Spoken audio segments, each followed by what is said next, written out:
বিশ্বাস করতে না চাওয়ার কি আছে জেঠুমনি? আরে বাবা, আমি তো বলছি আমি সত্যি খুব ভালো আছি। ভালো থাকলেই ভালো রে, সবাই সুখে শান্তিতে থাক, এটাই আমি চাই। এখন আমার পিকলুটার যে কি হবে? হয়তো ওদের আবার মিলমিশ হয়ে যাবে। শিরিন দূরে থেকে হয়তো বুঝতে পারবে ও যা করেছে ভুল করেছে। গুড্ডি নামক কাঁটাটি যদি ওর জীবন থেকে চলে যায় তাহলে ওর আর কিসের চিন্তা? ও ঠিক ফিরে যাবে পিকলুর কাছে, বা পিকলুই হয়তো ওকে আবার ফিরিয়ে আনবে। একটা বাচ্চা আসছে পৃথিবীতে, একটা নতুন প্রাণ, ওদেরই সন্তান। অন্তত বাচ্চার স্বার্থে ওদের একসঙ্গে থাকা উচিত। তবে কিছুদিন দূরত্বে থাকা আমার মনে হয় ভালো। এত বড় একটা ঘটনা ঘটেছে তো, এখন পিকলুকে যদি জোর করা হয় ওকে রাখার জন্য, তাহলে আমার মনে হয় পুরো ব্যাপারটা গন্ডগোল হয়ে যাবে। তাই আমরাও আর কেউ জোর করিনি ওকে রাখার জন্য। বুঝতে পেরেছি, দেখা যাক, ঈশ্বরের হাতে ছাড়া রইল।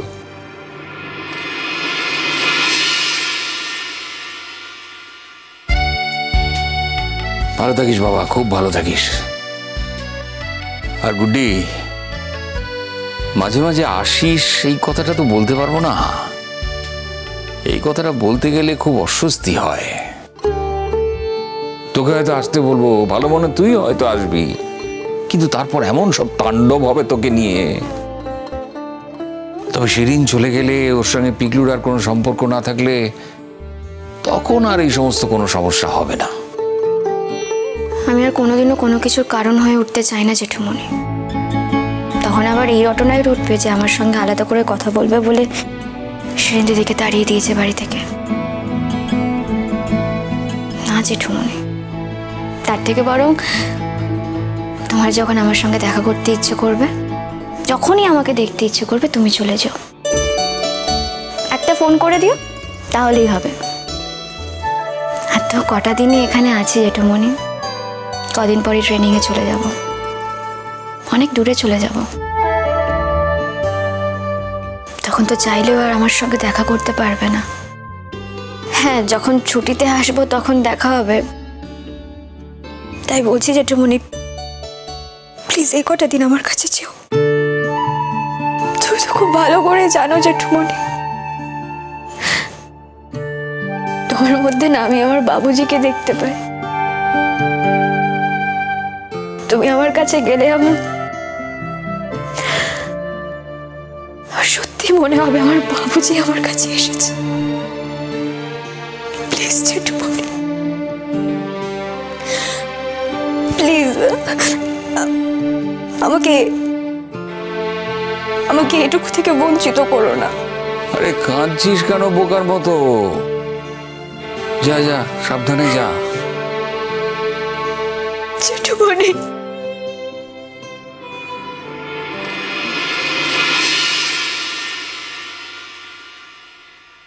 দেখো শিরিন, আমার মন যদি একবারও বলতো তাহলে আমি তোমাকে যেতে দিতাম না, কিন্তু আমি সত্যি আনডান, আমি অপারগ, কিছু করার নেই আমার। আমি কোনোভাবেই আমি কিছু করতে পারছি না। আমি অনেক ভেবে দেখেছি, বিশ্বাস করো। আমি জানি শিরিন, এই সময় আমি তোমার পাশে থাকতে পারছি না, যে সময় হয়তো সব থেকে বেশি জরুরি তোমার পাশে থাকা, কিন্তু আমার কিছু করার নেই। আমি জানি আমার বাচ্চা তোমার শরীরে আছে, তোমার অনেক বেশি মানসিকভাবে আমার সাপোর্ট প্রয়োজন, কিন্তু আমি পারছি না।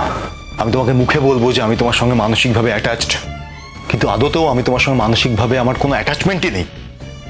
আমি তোমাকে আর ঠকাতে পারবো না শিরিন। তার থেকে এটা অনেক ভালো শিরিন, তোমার বাবা মা আছে, তোমাকে তারা ঠিক মতো দেখে রাখবেন। টাকা পয়সা যদি কোনো অসুবিধা হয়, তুমি চাও কিংবা না চাও, তার জন্য আমি আছি। তুমি নিজের সম্মান নিয়ে থাকো, দূরে থাকো, অনেক ভালো থাকবে। তার মানে কিন্তু এটা নয় যে আমি বলছি যে আমি নিজেকে এমনভাবে সরিয়ে নেবো যে তুমি কালকে কোনো বিপদে পড়লে আমি তোমার ডাকে সাড়া দেবো না। আমি অলওয়েজ আছি, আমাদের বাচ্চার জন্য আমি অলওয়েজ থাকবো, কোনো অসুবিধা নেই। আমাদের মধ্যে তার টকিং টার্মস বন্ধ হয়ে যাচ্ছে না। আর আমি পৃথিবীর কোনো এমন প্রান্তরেও চলে যাবো না যে আমি সেখান থেকে ফিরে আসতে পারবো না তোমার কাছে। আমি আছি, আমি অলওয়েজ আছি। আর তাছাড়া আমরা তো একে অপরের শত্রু নই যে আমাদের কথা বলাই বন্ধ হয়ে যাবে, তা তো নয়। আর তোমাকে আবারও বলছি যে তোমার যদি সত্যি একা থাকতে থাকতে কখনো মনে হয় যে তোমার যদি অনুতাপ তোমাকে শুদ্ধ করে তোলে, আমি আবারও বলছি আমি আছি, আমি আসবো। সেরকম যদি আমার মনে হয় আমি তোমাকে নিজেই ফিরিয়ে আনবো। আমি তোমাকে এইটুকু কথা দিতে পারি যে আমি সব সংসার টংসার আর কিছু করবো না, না অন্য কোনো মেয়ের সঙ্গে কিছু সংসার করার কথা ভাববো না, কারো পিছনে ছুটবো, এরকম কিছুই করবো না। গুড্ডি ভালো আছে, গুড্ডি নিজের সংসার নিয়ে ব্যস্ত থাকবে, গুড্ডি চাকরি করতে যাবে, আমি নিশ্চিন্ত। আমার সত্যি একটা দায়িত্ব ছিল ওর প্রতি, এটা তো সত্যি যে আমি তো খুবই অমানবিক ভাবে ওকে এই বাড়ি থেকে চলে যেতে বাধ্য করেছিলাম, খুবই অপমান করেছিলাম একসময় ওকে। তার জন্য সবসময় আমার ভেতরে একটা গভীর অপরাধ বোধ কাজ করতো, খুব খুব কাজ করতো।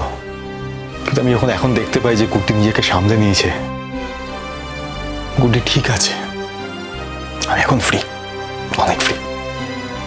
দেখো শিরিন, একটা কথা বলি তোমাকে, সব সম্পর্কের জন্য, পৃথিবীতে সমস্ত সম্পর্কের জন্য একটা সময় লাগে, সে সম্পর্ক ভাঙতেও সময় লাগে, ঘুরতেও সময় লাগে। আমার আর তোমার যে সম্পর্কটা আমরা শেয়ার করতাম সেটা ভেঙে টুকরো টুকরো হয়ে গেছে শিরিন। তোমার যদি সত্যিই মনে হয় যে তুমি আবার নতুন করে এই সম্পর্ক তৈরি করতে চাও, তার জন্য অনেক সময় লাগবে, আর সেই সময়টা আমার প্রয়োজন। আমি আশা করবো যে তুমি আমার কথা বুঝতে পারবে।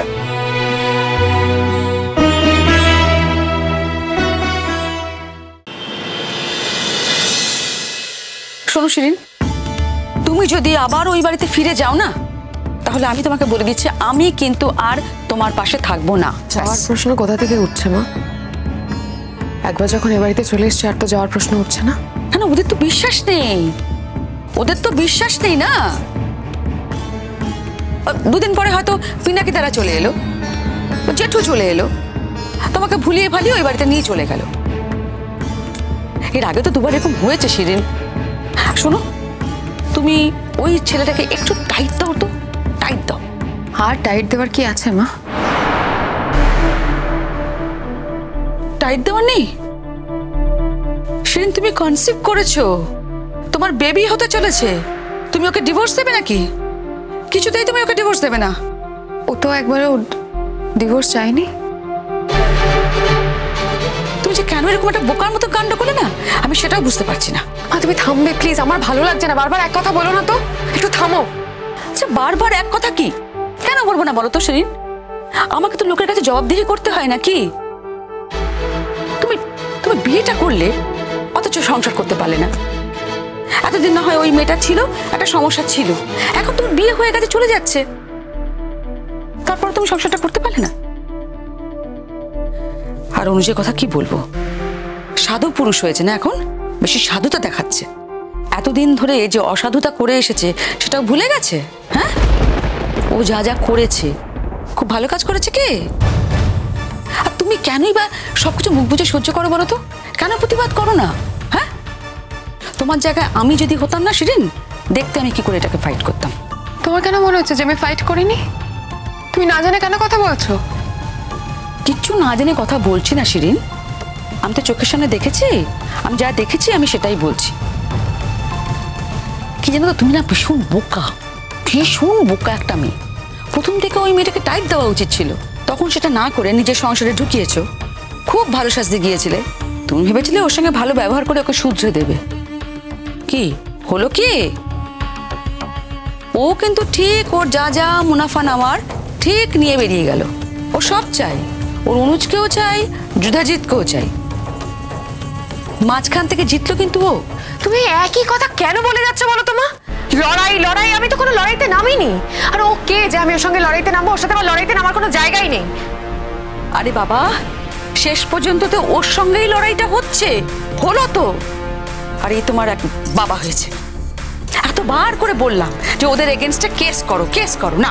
পুরনো বন্ধু, এই পুরনো বন্ধু তার ছেলে তার মেয়েটার জীবনটাকে যে শেষ করে দিচ্ছে সেদিকে নজর নেই। আর তুমি এখন বলছো যে তুমি চুপ করে থাকবে, হাত পা গুটিয়ে বসে থাকবে, এটাও আমাকে মেনে নিতে হবে? তোমার কি মনে হয় আমি যদি থানা পুলিশ করি ওর কাছে ফিরে যাওয়ার আর কোনো পথ খোলা থাকবে? তুমি কি এখনো আশা করে আছো শিরিন যে তুমি ওর কাছে ফিরে যাবে? কি আছে ওই ছেলেটার মধ্যে বলো তো? কি আছে যে অন্য কারোর মধ্যে নেই? সে কথাই বা বলি কি করে? তুমি যে ওকে ডিভোর্স দিয়ে নতুন সংসার করবে তারও তো কোনো উপায় নেই। তুমি তো আবার কনসেপ্ট করে গেছো। ঝাড়া হাত পা একটা মেয়ের বিয়ে দেওয়া একরকম, একটা বাচ্চা হয়ে গেলে কে বিয়ে করতে চাইবে শিরিন? কেউ বিয়ে করতে চাইবে না। বিয়েটাই কিন্তু আমার জীবনের সমস্ত কিছু নয়। আমার আর ভালো লাগছে না, তুমি এবার একটু চুপ করো। আরে বাবা, আমি কিছু বলতাম না শিরিন, তুমি আমার কাছে এসে পড়েছো তাই আমি বলছি। আমি আমার বাড়িতে এসেছি, তোমার কাছে এসেছি, তুমি কি এখন আমাকে এই নিয়ে কথা শোনাবে? এই বাড়িতে এসেছি বলে? কথা শোনানোর কি আছে? একটা অন্যায় চোখের উপর দেখছি, প্রতিবাদ করতে পারবো না? এটা তো চূড়ান্ত অন্যায় না? তোমার সঙ্গে যা যা করেছে তার তো কোনো তুলনা হয় না।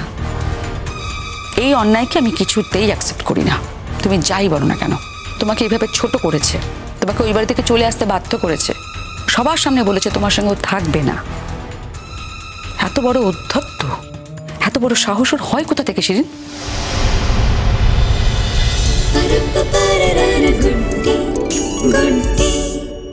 স্টার জলসার প্রিয় শো দেখার জন্য সাবস্ক্রাইব করুন আমাদের ইউটিউব চ্যানেলে এবং আপডেটেড থাকার জন্য প্রেস করুন বেল আইকন।